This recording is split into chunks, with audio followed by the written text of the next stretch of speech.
Marekani imerusha kombora la balistiki la nyuklia siku ya uchaguzi Novemba 5 ya mwaka 2024.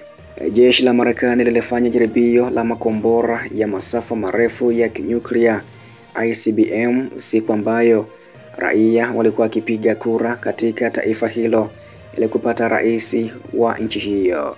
Kamanda wa jeshi la anga la Marekani wa kuitwa Global Strike alisema katika taarifa yake siku ya Jumatano, ambapo uzinduzi huo pia ulikuwa sehemu ya mazoezi ya kawaida na ilifuata miezi ya maandalizi.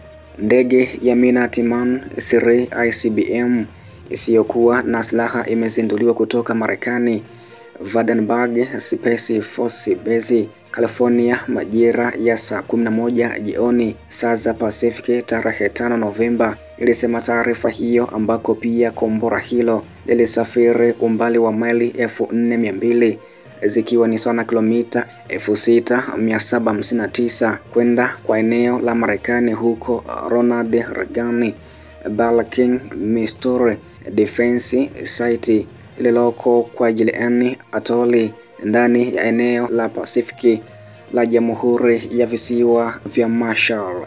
Uzinduzi wa jaribio hilo ulikusudiwa kuonyesha kuwa kizuizi cha nyuklia cha Marekani ni salama, cha kuaminika na chenye ufanisi kuzuia vitisho vya karne ya 21 na kuhakikishia washirika wake.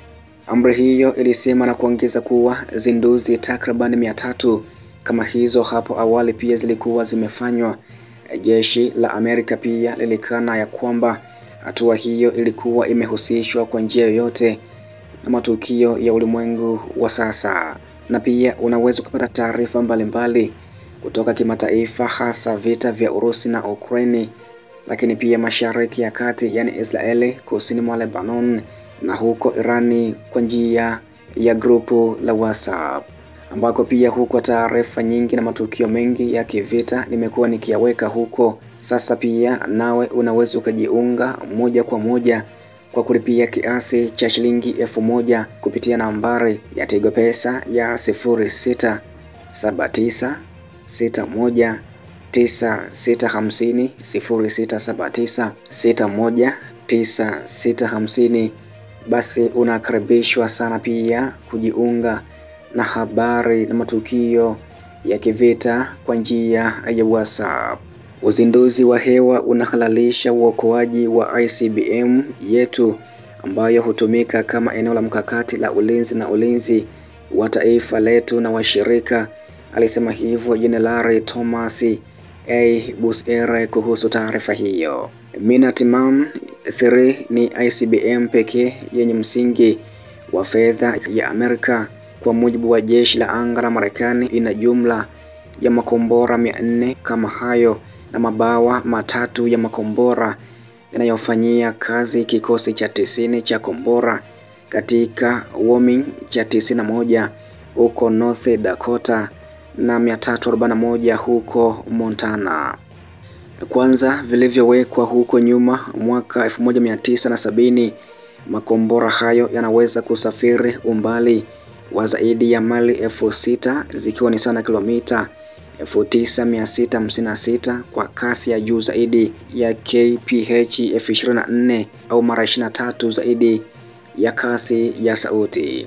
Kulingana na baadhi ya ripoti za vyombo vya habari, Washington ilikuwa imeionya Moscow mapema kuhusu jaribio hilo la kombora la masafa ya kadri, ambapo pia mwishoni mwa mwezi Oktoba Urusi ilifanya zoezi la kimkakati la kuangamiza silaha za nyuklia.